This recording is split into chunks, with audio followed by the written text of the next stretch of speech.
This is the obviously voiceover room, or the special recording room.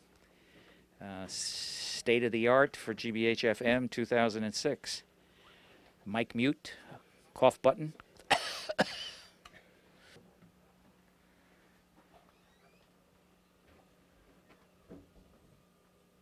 This is where the equipment gets fixed, and this is the control room for the large studio.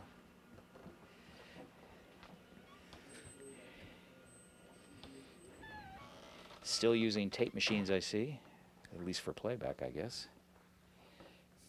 This is the state-of-the-art audio panel, Stereo Master it's called, Stereo Production Console.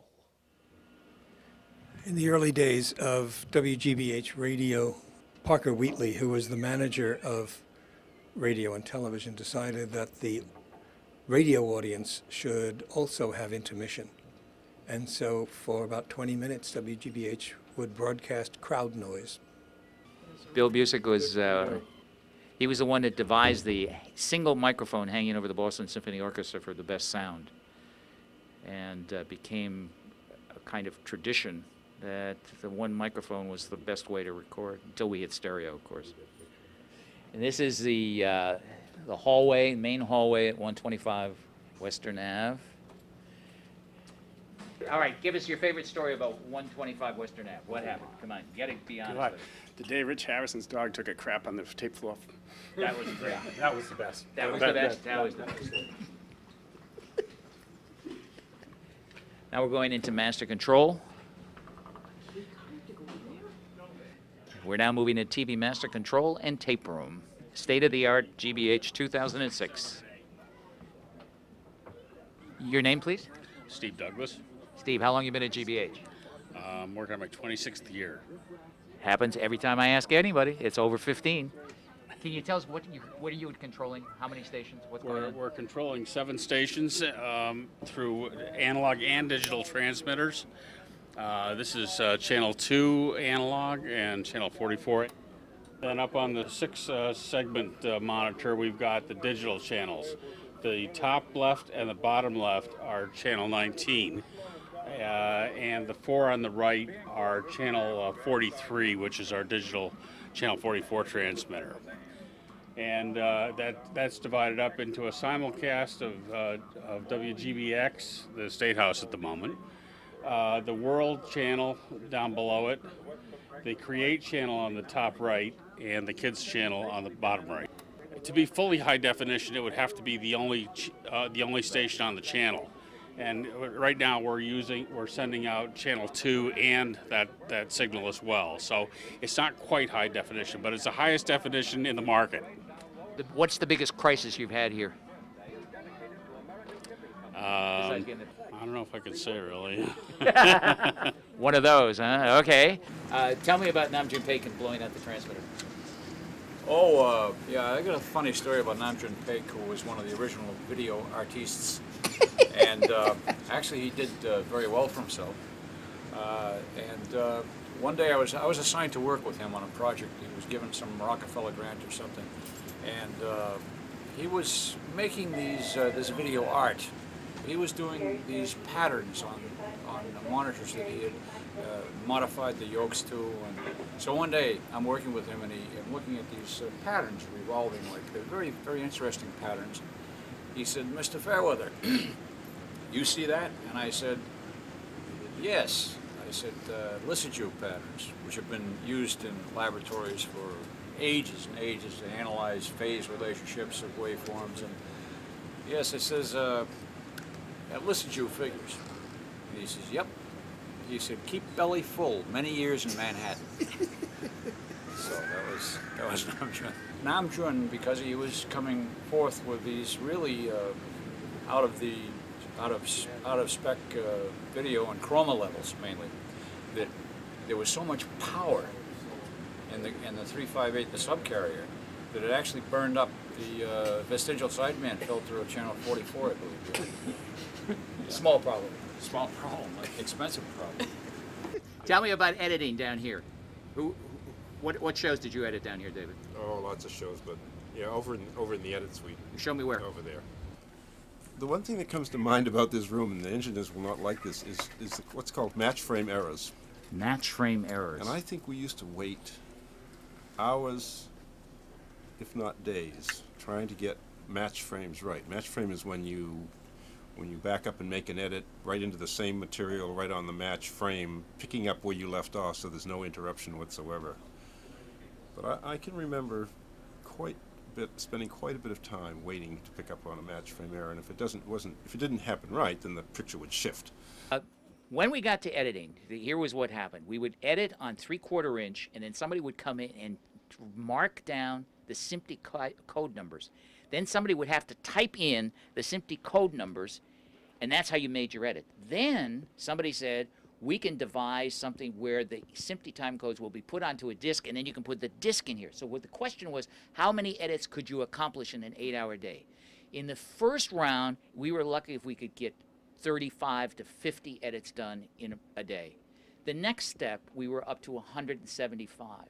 By the time it ended, they were hitting almost 400 edits per 8 hours.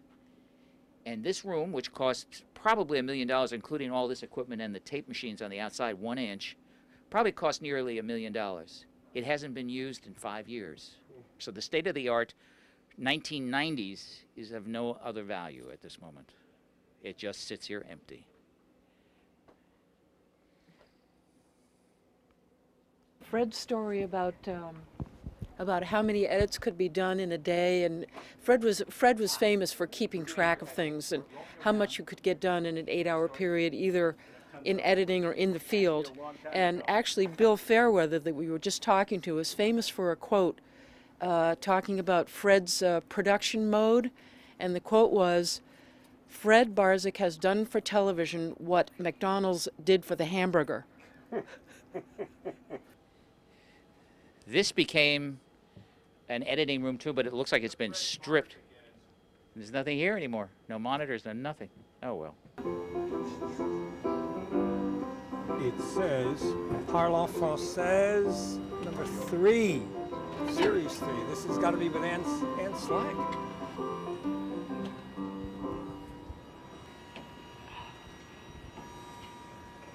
Bonjour tout le monde. Encore une fois, nous sommes sur le Mont Blanc, dans les Alpes. What year again?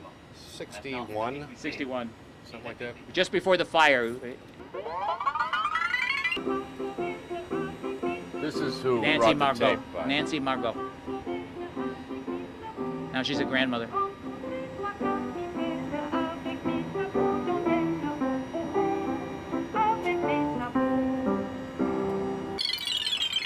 He presses a buzzer. He is then given a chance to win for his favorite charity the total amount of 500 new francs. However, Margie Paxu was Dave Davis's secretary. She then left WGBH and went to Canada, her place of origin, and auditioned for the CBC and became the voice of classical music throughout all of Canada for over 20 years. She may be coming to the reunion that we're holding in the year 2006. Michael and I are going past the clean room, which is where all of the gear for the master control operation resides. We had an engineer by the name of Jack Kane, and dear Jack had a habit of smoking cigars. And for years, as they were redoing these clean rooms and making them more up to date, they would find little chewed off pieces of cigars everywhere, and they knew that Jack Kane had been there. For a while, WGBH had a going business where people would be asked to be on a national show, and instead of traveling out of Boston, what they would do is they would come to the studio, an engineer would pipe it into the telephone system, and that's how they would appear both on both commercial and public television. This is the insert studio, just one camera, sometimes two, but most of the time it was just a one-time camera. And Atwood, this is where Namjoon Paik's synthesizer resided, right in this general area, which was called Studio C in those days. Which was twice as big. twice as big as this. It went all the way over here. And Nam June Paik, the video artist, had invented this machine called the synthesizer, which he would take $100 black and white cameras, feed it into a black box, and come out with color images. His favorite device for creating those images was a 78 turntable with whipped cream and aluminum foil going around and around, and he would use that as his device. We're now moving into the place that keeps all of the gear and equipment running. The shop. Your name, please? Hi, Joe Puglisi. Joe, how long you been here? I think I'm in my 31st year of hard labor. 31st year. What goes on in here? We maintain all the electrical, technical equipment for the foundation. WGBH lost 2 tape recorders in the fire, and the insurance paid for 2 new ones. And there was a firm that would repair them for a price. The price was $15,000 each. And the engineering department determined that that was too much, and we'd probably have to give them up. So the fellow said, "Oh, you're the educational station that burned down in Boston. Look, let me tell you what we do. Take all the tape recorders apart, wash everything you can with 1 part Vel, which is a water-soluble soap that you use if you're yachting, and 1 part water. Paint everything with it. Hose it all down. Dry it for several days with fans. Plug everything in. If it shorts out, throw it away and replace it." And for this, they wanted $15,000. During the massive blackout that wiped out all the lights in the northeastern part of the United States, shows all stopped, everything went black. Somehow they got information that more than just Boston was dark, that New York was dark.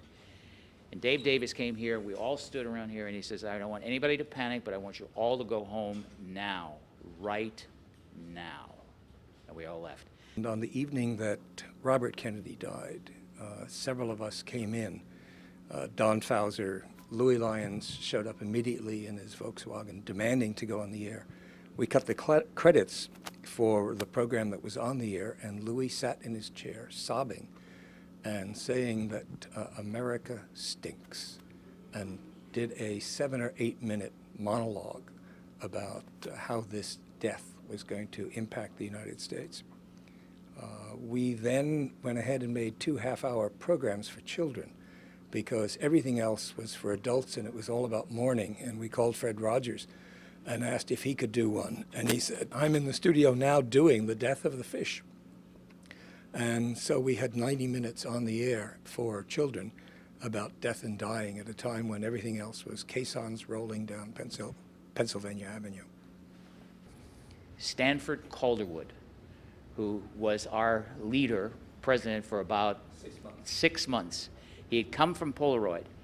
He would wear red suspenders, and he would run from that front door, and he would run up these stairs. It was rumored that he had put tape recorders and microphones in his office so that he could get info on everybody. Peter Downey was the one who told me about that.